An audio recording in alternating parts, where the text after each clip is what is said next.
Nunca pensé que una simple visita a la casa de mi mejor amigo terminaría convirtiéndose en la noche más decisiva de mi vida, una noche que aún hoy me persigue en sueños, porque lo que ocurrió bajo aquella tormenta de nieve no solo desafió mi destino, sino también todo lo que creía conocer sobre mí mismo y sobre ella, la mujer que jamás pensé que sería parte de mi historia. Y sin embargo ahí estábamos, enfrentados al viento furioso, la oscuridad creciente y un frío que parecía capaz de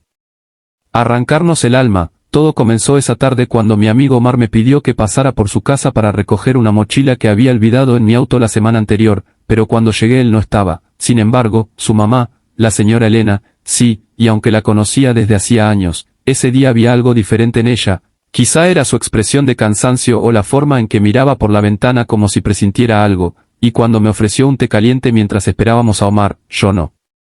imaginaba que ese sería el último momento cálido antes del desastre. La nieve comenzó a caer suave al principio, como un adorno invernal, pero en cuestión de minutos se transformó en una tormenta brutal, un muro blanco que devoró las calles, y el teléfono de Elena empezó a sonar sin parar con alertas de emergencia advirtiendo a todos que no salieran de sus casas. Pero entonces cometimos el error que cambiaría todo. Decidimos ir a buscar a Omar, porque no contestaba mensajes ni llamadas, y Elena,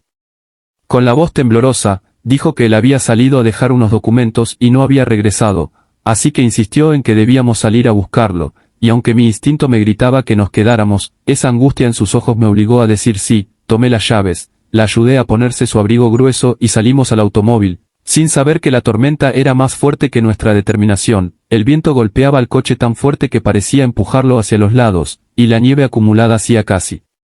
imposible distinguir la carretera, pero seguía avanzando, lentamente, aferrándome al volante como si al apretarlo pudiera controlar el caos allá afuera, mientras Elena respiraba profundo intentando ocultar su miedo, y cada tanto repetía el nombre de su hijo como si ese simple sonido pudiera protegerlo. Avanzamos por casi 20 minutos hasta que, sin aviso alguno, el motor tosió, se sacudió y murió, como si la tormenta hubiera decidido apagarlo por capricho, y ahí quedamos, atrapados en medio de una carretera sin luces, sin casas alrededor y sin señales de vida, solo un torbellino blanco rodeándonos y un silencio que se quebraba con los rugidos del viento. Intenté encender el auto una y otra vez, pero no respondía, y cuando revisé el tablero entendí que la batería había fallado por completo, quizá por el frío extremo, quizá porque la tormenta había dañado algo. No lo sabíamos, pero lo que sí sabíamos era que estábamos atrapados, y la temperatura seguía cayendo peligrosamente. Elena se abrazó a sí misma, sus manos temblaban y no sabía si era por el frío o por el miedo, y entonces fue cuando pronunció las palabras que jamás olvidaré, las palabras que resonaron en ese espacio pequeño como una revelación inevitable: tendremos que mantenernos calientes el uno al otro, o no vamos a resistir mucho tiempo aquí. Y aunque su tono era firme, había un trasfondo de vulnerabilidad que me golpeó directo al pecho. Por un momento dudé, no por ella, sino por la situación, porque nunca me había visto tan cerca de una línea invisible, esa que separa lo permitido de lo inesperado, pero la realidad era que la temperatura estaba cayendo tan rápido que el vapor de nuestra respiración se convertía en cristales sobre el vidrio interior del auto, así que asentí, tratando de mantener la calma, aunque por dentro mi corazón golpeaba como un tambor desesperado. Nos movimos hacia el asiento trasero porque era más estrecho y podía mantenernos más juntos, y al hacerlo el auto crujió como si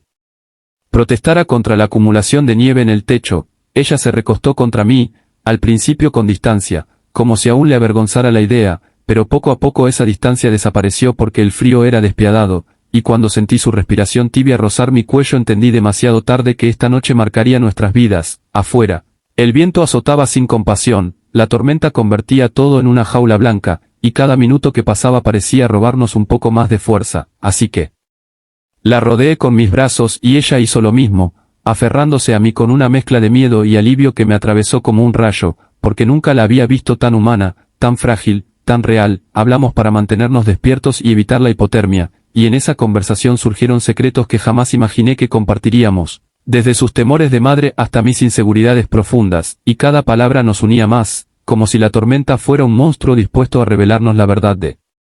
quiénes éramos. El tiempo se volvió extraño, no sabíamos si habían pasado 10 minutos o una hora. Solo escuchábamos nuestros corazones intentando mantener un ritmo constante mientras la temperatura seguía cayendo, y en un momento en que el viento golpeó tan fuerte que el auto entero se sacudió, Elena apretó mi mano y dijo: no nos sueltes, pase lo que pase. Y yo, sin pensarlo, le prometí que no lo haría, pero entonces, entre el rugido del viento, escuchamos un ruido distante, como un lamento metálico, un crujido profundo que no venía del auto sino del bosque cercano, un sonido que nos hizo abrir los ojos al mismo tiempo, un sonido que no debería haber existido en medio de la nada, y fue en ese instante cuando los dos entendimos que no solo la tormenta era peligrosa, sino algo más, algo que se movía allá afuera entre los árboles, algo que ahora sabía exactamente dónde estábamos, y ahí, atrapados, sin calor, sin escape, sin respuestas, comprendimos que esta noche no solo pondría prueba nuestra resistencia, sino también nuestro destino, porque lo que estaba por ocurrir era apenas el comienzo de algo inimaginable, y había una sola pregunta que ninguno de los dos se atrevía a hacer en voz alta: ¿salir vivo sería suficiente, después de lo que ya habíamos sentido el uno por el otro? El crujido que escuchamos desde el bosque no fue un simple eco perdido entre los árboles cubiertos de nieve, fue un sonido tan profundo, tan gutural, que por un instante hizo que incluso la tormenta pareciera contener el aliento, como si la propia naturaleza supiera que algo se aproximaba hacia nosotros con una intención que aún no podíamos comprender, y mientras Elena se aferraba más fuerte a mi brazo, yo intenté convencerme de que era solo una rama quebrándose por el peso de la nieve, pero en el fondo sabía que no lo era. Ese sonido tenía un ritmo, un patrón, como si algo se moviera arrastrándose entre las raíces congeladas. Los minutos siguientes fueron una mezcla de tensión insoportable y silencio forzado, porque ninguno de los dos se atrevía a hablar, temiendo que cualquier palabra pudiera llamar la atención de aquello que acechaba afuera. Pero la tormenta volvió a rugir con violencia, sacudiendo el auto y borrando por momentos el sonido del bosque, y en ese instante me di cuenta de que no podíamos quedarnos allí, no porque el peligro estuviera afuera, sino porque el frío seguía creciendo, implacable, convirtiendo el aire dentro del coche en cuchillas heladas, y si no hacíamos algo pronto, no sobreviviríamos. Le dije a Elena que debíamos intentar salir del auto y buscar algún tipo de refugio, una cabaña, una casa abandonada, lo que fuera, porque quedarse quietos era una sentencia de muerte, y aunque al principio dudó, finalmente asintió después de que otra ráfaga de viento hiciera crujir el techo del coche como si fuese de papel. Antes de salir, junté todo lo que pudiera servir: una manta, mi chaqueta extra, una linterna casi sin batería y la esperanza irracional de que la tormenta se calmara, pero al abrir la puerta del auto el viento nos golpeó como un animal salvaje intentando derribarnos. La nieve se nos metía en los ojos, en la nariz, en la boca, y avanzar era como empujar contra una pared invisible. Elena tomó mi mano con fuerza, y en ese momento supe que ahora yo era su único punto de apoyo en ese infierno blanco, pero también descubrí que ella era el mío, porque la idea de perderla allí, tan lejos de todo, tan indefensa, era un peso que no estaba preparado para soportar. Avanzamos como pudimos entre la nieve que ya nos llegaba hasta las rodillas, y cada paso era un desafío que parecía robar energía que no teníamos, pero tras unos minutos interminables, que se sintieron como horas, la linterna iluminó una forma oscura entre los árboles. Algo que no debía estar allí, una estructura débil, inclinada, casi cubierta de nieve, pero que claramente era una cabaña, o lo que alguna vez lo fue. Corrimos hacia ella, impulsados por la esperanza o por el pánico, no lo sé, pero al llegar descubrimos que la puerta estaba rota, colgando de una sola bisagra, y el interior estaba sumido en sombras profundas, pero al menos era un refugio del viento que amenazaba con convertirnos en estatuas de hielo. Adentro el silencio era espeso y extraño, no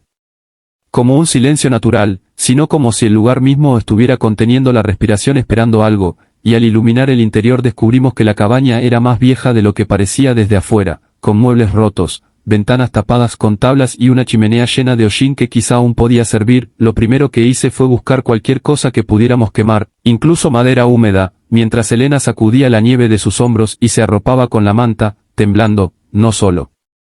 por el frío, sino por el shock de la tormenta. Y cuando logré encender un pequeño fuego que apenas daba luz y calor, ella se acercó, extendiendo las manos con desesperación. Al ver su rostro iluminado por las llamas comprendí lo cerca que habíamos estado del final. Sus labios estaban morados, su piel empalidecida, y por un momento el miedo se apoderó de mí, un miedo que nada tenía que ver con la tormenta, sino con la simple idea de perder a alguien que nunca imaginé que significaría tanto. Nos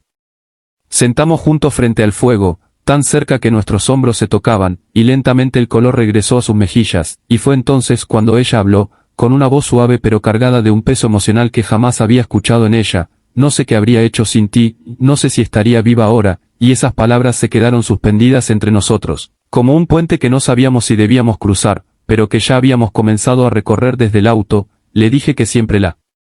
protegería, que no dejaría que nada le pasara, y al oírlo, bajó la mirada con una mezcla de vergüenza y gratitud que me hizo doler el pecho, porque en ese instante no era la mamá de mi mejor amigo, no era alguien intocable.